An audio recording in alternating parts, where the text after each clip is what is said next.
नमस्कार मित्रांनो, महिला आरक्षण विधेयक लोकसभेमध्ये नापास झालेलं आहे. म्हणजे पास झालंय पण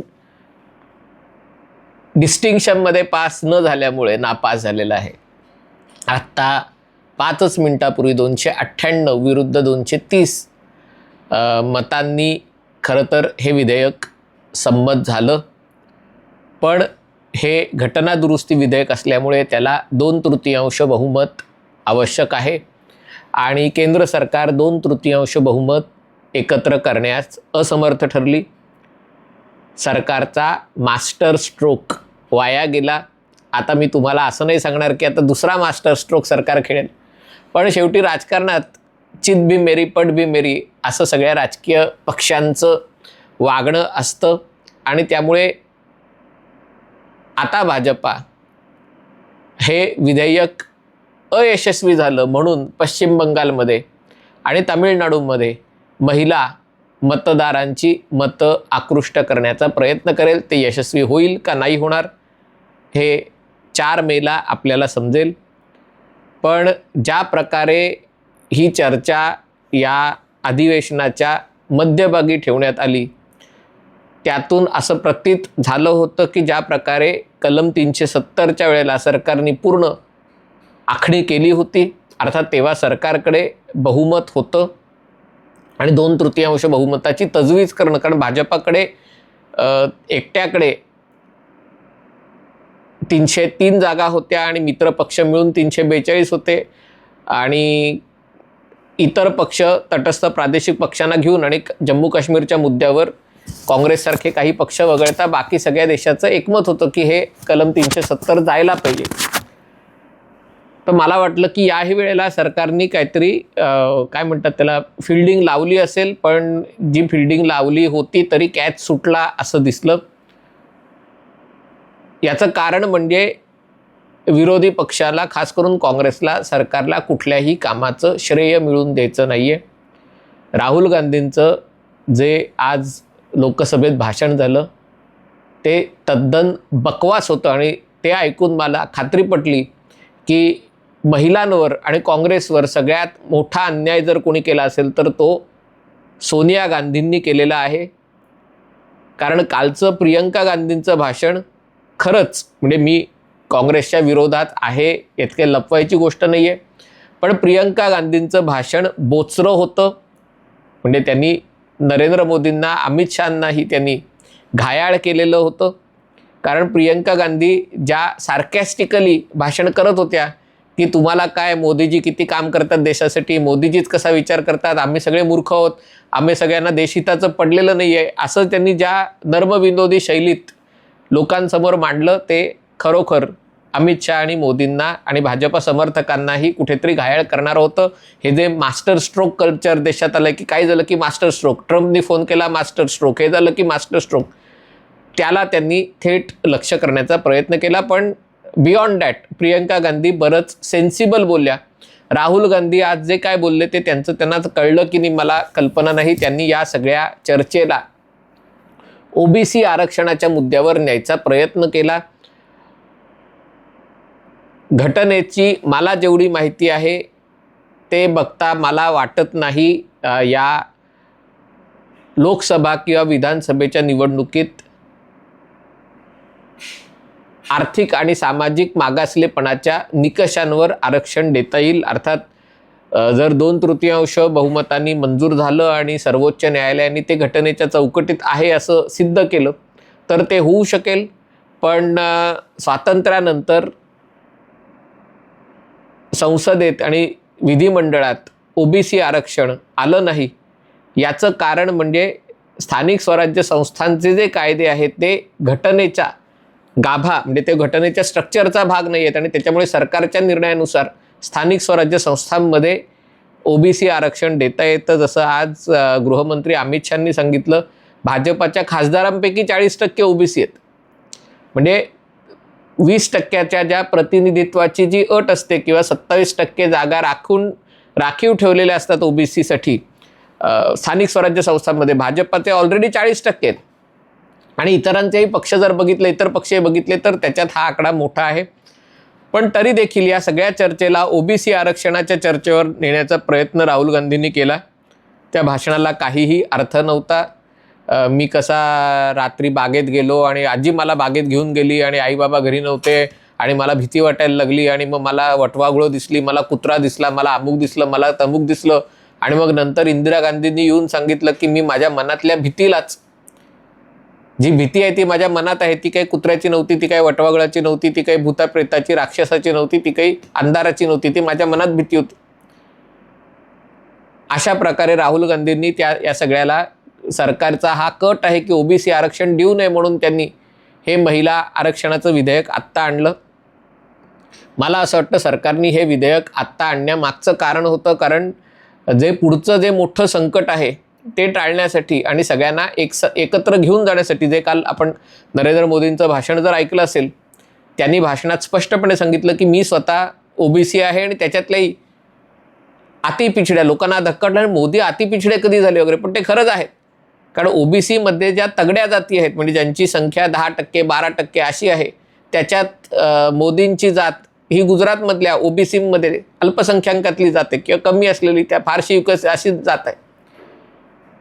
पण नरेंद्र मोदींनी जे सांगितलं, अमित शहानी जे सांगितलं की जेव्हा तुम्ही देशाच्या संसदेत जाता, जेव्हा तुम्ही संविधानाची शपथ घेता, तेव्हा तुम्ही देशाचे प्रतिनिधी असता, तुम्ही जातीचे प्रतिनिधी नसता, तुम्ही धर्माचे प्रतिनिधी नसता. त्यामुळे त्यांनी ही गोष्ट स्पष्ट केली की मुस्लिम धर्मियांना आरक्षण देता येणार नाही. आरक्षण हे जन्माच्या आधारावर मिळतं. धर्माच्या आधारावर कितीही मागास असले तरी एकदा तुम्ही आरक्षण दिलं की धर्मांतरण करून ते आरक्षण मिळवता येऊ शकेल.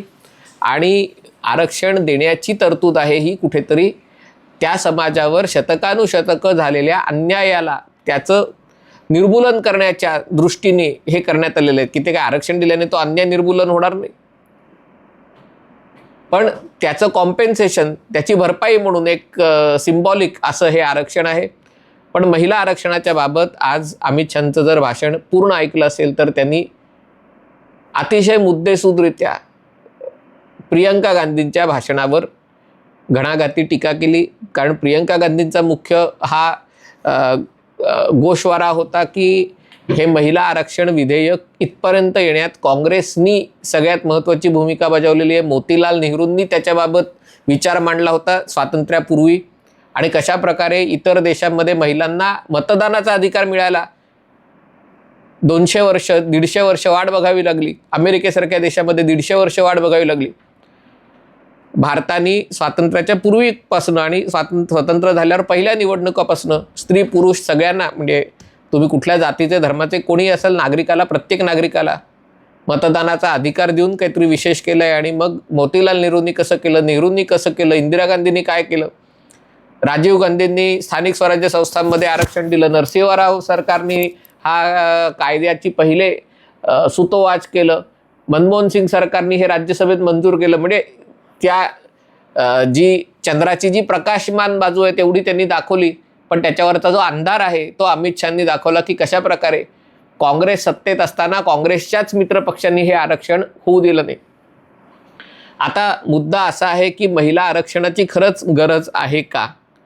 कारण 14 लाख महिला प्रतिनिधी स्थानिक स्वराज्य संस्थांमध्ये निवडून आलेले आहेत आणि महिलांचं सशक्तीकरण आता झालेलं होताना दिसत आहे. इतर कुठल्या देशामध्ये अशा प्रकारे लोकशाही देशामध्ये जे महिला आरक्षण आहे त्या देशांमध्ये मुख्यतः जिथे लोकशाही नाही आहे किंवा नावापुरती लोकशाही आहे अशा ठिकाणी महिलांना प्रतिनिधित्व दिलं जातं. पण भारतात लोकांचं मत आहे की हे आरक्षण असायला हवं, प्रतिनिधित्व किमान 1/3 असायला हवं, 15 वर्षासाठी असायला हवं. 15 वर्षानंतर महिलांचं सशक्तीकरण झालं की हे असायची गरज नाही. पण हीच गोष्ट जातीय आरक्षणाबाबत डॉक्टर बाबासाहेब आंबेडकरांनी जेव्हा केलं होतं 15 वर्षासाठी आरक्षण ठेवण्यात आलं होतं.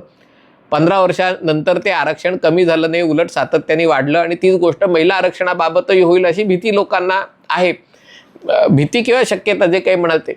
पण हे आरक्षण विधेयक मंजूर करण्यास आणि त्या निमित्ताने डिलिमिटेशन हे सरकारचा हेतू प्रामाणिक का होता? कारण ही गोष्ट स्पष्ट आहे की जेव्हा जनगणना समोर येईल तेव्हा राज्यांची लोकसंख्या समोर येईल आणि मग हे करणं अतिशय अवघड होईल, कारण देशाच्या संविधानाने एक गोष्ट सुनिश्चित केली होती. सगळेजण बाबासाहेब आंबेडकरांचं नाव घेतात, पण बाबासाहेब आंबेडकरांचं जे बोललेलं असतं ते आचरणात आणायला कोणाला नको असतं, की प्रत्येक मताची किंमत सारखी पाहिजे. आणि हे करताना आपल्याकडे सातत्याने उत्तर प्रदेश बिहारची एक तुम्हाला तुलना केली जाते, पण दुसरीकडे देशात गोवाही आहे, दुसरीकडे देशामध्ये अंदमान निकोबारही आहे, लक्षद्वीप आहे, अरुणाचल प्रदेश आहे, जिथली लोकसंख्या गोव्याची लोकसंख्या जेमतेम 15 लाख आहे आणि 2 मतदारसंघ आहेत, प्रत्येक मतदारसंख्येची संख्या जेमतेम 5 लाख 6 लाख आहे. दुसरीकडे आज अमित शहानी सांगितलं 2011 सालच्या जनगणनेनुसार देशातले किमान 128 मतदारसंघ आहेत जिथे 20 लाखापेक्षा जास्त लोकसंख्या आहे. म्हणजे कुठे 5 लाख लोकसंख्या, कुठे 20 लाख. म्हणजे तुमचं मत जर तुम्ही अशा ठिकाणी शहरी भागात राहत असाल, याच्यामध्ये तर तेलंगणामधल्या तर एका 42 लाख मतदार आहेत एका मतदारसंघात, तर तुमच्या मताची किंमत कमी होते. पण हे या कोणाला बोलायला नको. सगळ्यांचं म्हणणं आहे उत्तरेचं राज्य, दक्षिणेचं राज्य, ते अमित शहानी दाखवलं. म्हणून म्हटलं की याचं एक सरळ सोट अर्थ आहे की महिला आरक्षणाला विरोध करणं हे कुठेतरी या सगळ्या भारताच्या लोकसभेत, संसदेमध्ये त्याचा DNA भाग आहे, कारण कोणालाही आपली सत्ता सोडायची नाही आहे.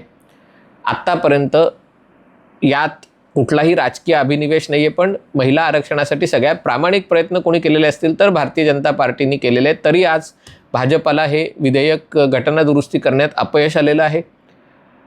जो मुद्दा मी याच्या आधी घेतला होता की जनगणनेनुसार जेव्हा नवीन चित्र स्पष्ट होईल तेव्हा त्याच्यामध्ये उत्तरेचा आणि फक्त उत्तरेचा नाही दक्षिणेचा विचार केला तर कर्नाटकचं प्रतिनिधित्व तमिळनाडू आणि केरळापेक्षा कितीतरी जास्त वाढेल, कारण बेंगळुरूमुळे कर्नाटकची लोकसंख्या मोठ्या प्रमाणावर वाढली.